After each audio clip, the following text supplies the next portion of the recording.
కొణిదెల నాగబాబు గారు ఒక ట్వీట్ అయితే చేశారండి. యాక్చువల్గా ఆర్జీవీ ట్వీట్లకి ఎంత ప్రాముఖ్యత ఉంటుందో అలాగే కొణిదెల నాగబాబు గారి ట్వీట్లు కూడా అలాగే వైరల్ అవుతూ ఉంటాయి. ఎలా అంటే ఆయన ఏ ట్వీట్ చేసినా సరే చాలామంది ఎక్కువగా మాట్లాడుకుంటూ ఉంటారు నాగబాబు గారి ట్వీట్ గురించి. అలా నాగబాబు గారి ట్వీట్ అంటేనే కొద్ది గొప్ప దానికి వైరల్ అవ్వడం ఎక్కువ జరుగుతుంది. కాబట్టి అలాంటిది ఇప్పుడు నాగబాబు గారు ఏం ట్వీట్ చేశారు, అసలు దేని గురించి అని అంటే కనుక ఏదైతే పుష్ప 2 సినిమా రిలీజ్ అయిందో దాని నిమిత్తం అనుకోవచ్చు, లేదా ఓవరాల్గా సినిమా ఇండస్ట్రీ గురించి అనుకోవచ్చు. ఎలాగైతేనండి సందర్భం అది కాబట్టి నాకు తెలుసు పుష్ప 2 గురించే ఈ ట్వీట్ అయి ఉంటుందని నేనైతే అనుకుంటున్నా. కొణిదెల నాగబాబు గారు పెట్టినటువంటి ఆ ట్వీట్ ఏంటో ఒకసారి మీకు చెప్తాను, మీరు చెప్పండి అసలు దేని గురించి పెట్టారు నాగబాబు గారు ఈ ట్వీట్ అని. 24 అదే 24 క్రాఫ్ట్స్ ఏదైతే ఉందో ఆ 24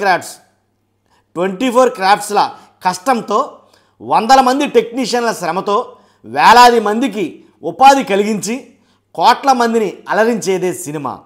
ప్రతి సినిమా విజయవంతం అవ్వాలని మనస్ఫూర్తిగా కోరుకుందాం. అందరినీ అలరించే సినిమాని సినిమాలానే ఆదరించాలని ప్రతి మెగా అభిమానిని మరియు ప్రతి సినీ అభిమానిని కోరుకుంటున్నాను. ఇక్కడ నాకు కొంచెం నేను ఆయన పెట్టిన ట్వీట్ చదివాను నీకు. కాబట్టి ఇప్పుడు రిలీజ్ అయ్యే సినిమా యాక్చువల్గా పుష్ప 2నే. కాబట్టి ప్రతి సినిమా విజయవంతం అవ్వాలని కోరుకుంటున్నారంటే పుష్ప 2 కూడా విజయవంతం అవ్వాలని కోరుకుంటున్నారు, బాగానే ఉంది. అందరినీ అలరించే సినిమాలానే ఆదరించాలి. సినిమాలా కాకుండా ఎలా ఆదరిస్తున్నారో అంటే రాజకీయం రంగు పులుముకుంటుందా సినిమా కంటే కనుక ఖచ్చితంగా మొమ్మాటికి దాంట్లో ఎలాంటి డౌట్ లేదు. పుష్ప 2 బీభత్సంగా రాజకీయం అయితే కనుక అలుముకుంది. పుష్ప 2ని 100% వైసీపీ వాళ్ళు అయితే కనుక దాన్ని ఎంకరేజ్ చేస్తున్నారు. వైసీపీ వాళ్ళు పుష్ప 2ని బాగా ఆడాలని సక్సెస్ చేయాలని చాలా హ్యాపీ ఫీల్ అవుతున్నారు. కాబట్టి పుష్ప 2 ఎవరైతే అల్లు అర్జున్ గారు ఉన్నారో ఆయన విషయంలో మాత్రం మంచి ఒక రకమైన రేంజ్లో అయితే కనుక పుష్ప 2 గురించి మాత్రం వాళ్ళే ప్రచారం చేస్తున్నారు. యాక్చువల్గా ఇది వైసీపీ పుష్ప 2 అని అయితే అనొచ్చు. కాబట్టి దాని గురించే కొణిదెల నాగబాబు గారు ఈ ట్వీట్ చేశారా. కాబట్టి సినిమాని సినిమాలా చూద్దాం, కాబట్టి సినిమాని సినిమాలాగానే ఆదరిద్దాం అని అక్కడ కావా పెట్టారు. కాబట్టి నేననేది ఏంటంటే సినిమాని సినిమాలాగానే చూద్దాం, రాజకీయంలా కాదు.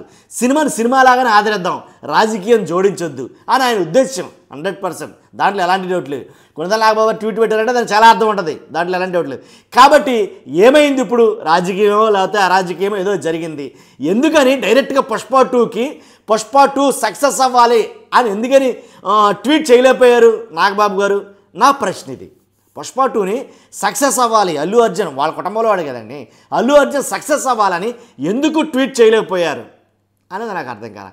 కాబట్టి అంతేకాదు ఎలా అంటే వైసీపీ వాళ్ళు అయితే వేరే స్లోగన్ ఇచ్చారండి. నిజంగాను మా కోసం నువ్వు వచ్చావు, మీకోసం మేము వస్తాం, ఖచ్చితంగా మా కోసం నువ్వు వచ్చావు, నీకోసం మేము వస్తాం అని ఒక హ్యాష్ ట్యాగ్ పెట్టి పెద్ద పెద్ద కట్అవుట్లు అయితే పెడుతున్నారు. దీని అర్థం ఏంటంటే మా కోసం నువ్వు వచ్చావంటే కనుక వైసీపీ ఏదైతే జరిగిందో అక్కడ ఏదైతే వైసీపీ ఎమ్మెల్యే కోసం ఎవరైతే ఉన్నారో శిల్పారావు ఎవరనుకోండి ఆ ఎమ్మెల్యే ఎవరైతే ఉన్నారో ఆయన దగ్గరికి ఈయన అల్లు అర్జున్ గారు వెళ్ళడం జరిగింది, క్యాన్వాసింగ్ చేయడం జరిగింది. కాబట్టి మా కోసం నువ్వు వచ్చావు కాబట్టి, వైసీపీ కోసం నువ్వు వచ్చావు కాబట్టి మీకోసం నేను వస్తాం అనేది కనుక చాలామంది మాట్లాడుతున్న ఎక్కువ హ్యాష్ ట్యాగ్ ఇది. కాబట్టి ఈ రకంగా జరుగుతుంది. కాబట్టి నాగబాబు గారి ట్వీట్ ఉద్దేశం ఏంటో మీరే చెప్పాలి ఖచ్చితంగా. కాబట్టి సినిమాల్లో లేవు ఇప్పుడేమని, రాజకీయం ఖచ్చితంగా సినిమాల్లోనే ఎక్కువ రాజకీయం జరుగుతుంది, సినిమా కోసం ఎక్కువ రాజకీయం జరుగుతుంది. చూస్తున్నాం మీరు అందరూ కూడా. 100% మీ అభిప్రాయం తెలియజేయండి, మీరేమనుకుంటున్నారనేది. ఫస్ట్ లైక్ చేయండి, లైక్ చేస్తే ఎక్కువ మందికి ఇన్ఫర్మేషన్ షేర్ అవుతుంది. కొత్తగా అయితే కనుక మన ఛానల్ పక్కాగా సబ్స్క్రైబ్ చేయండి. Thank you very much.